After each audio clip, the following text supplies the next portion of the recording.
Bonjour à tous, c'est Rémi et aujourd'hui je vais vous expliquer comment créer un logo pour YouTube. Alors, il faudra déjà aller dans Fichier, Nouveau et créer un nouveau projet en largeur 256 pixels et en hauteur 256 aussi.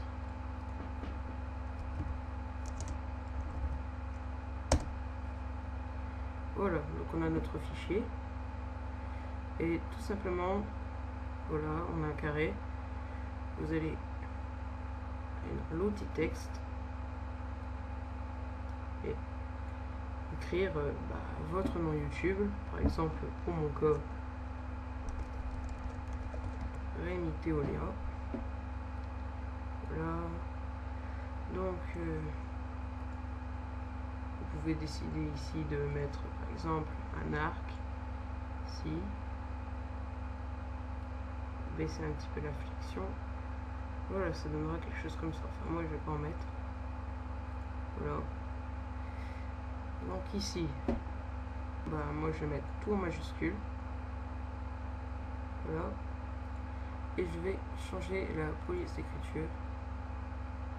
Par exemple, je sais pas, qu'est-ce que je pourrais mettre? Je vais mettre celle-là, flapside. Voilà ce que ça donne. Donc je réajuste, je peux changer la taille. Je vais mettre un peu moins. 24 c'est pas beaucoup, mais il faut quand même descendre parce que le logo il est petit.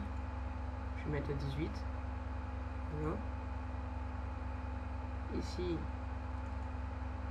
je peux aller dans le style de calque et par exemple changer la couleur.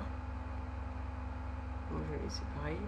Je peux mettre aussi un contour. Donc là par contre le contour est noir, ça sert à rien, il faut le mettre en blanc parce que, enfin non, on va mettre ça après. Déjà on va changer l'arrière-plan. Donc vous double-cliquez dessus, vous aurez le calque 0 parce que sinon il est verrouillé, et vous pouvez mettre genre un dégradé. Voilà. En radial c'est toujours plus beau, et on va l'inverser parce que le ton foncé doit être autour et au milieu toujours le ton le plus clair, sinon ça donne ça. Si on met le contraire, et c'est pas très beau.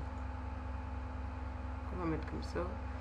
On peut changer la couleur, donc moi je préfère laisser le noir autour et au milieu je vais mettre un rouge peut-être. Voilà, ça donne bien le rouge. Donc je mets un rouge. Ok. Donc on a changé l'arrière-plan, maintenant on va changer l'écriture. Ici je vais mettre, alors comme j'expliquais avant, le contour blanc. Voilà. Là par contre il y a 3 pixels et c'est beaucoup. Donc on va le baisser un peu. 1 pixel. Et on peut maintenant changer ici la couleur.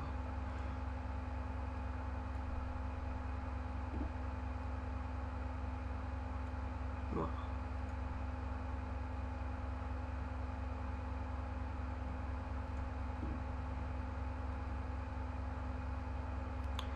Donc, après je peux mettre des brushes. On va créer un nouveau calque. Je vais mettre en dessous de mon texte. Je vais mettre, je sais pas, celui-là. Si. Bon, il est pas très beau, je vais changer. J'ai CTRL plus Z pour retourner en arrière. Je vais mettre ça. Voilà. Bon j'ai expliqué simplement. Voilà, donc bonne chance, c'est facile à créer. Plus qu'à faire fichier, enregistrer sous en PNG, je préfère. Vous mettez logo et voilà, et après vous enregistrez. Bye.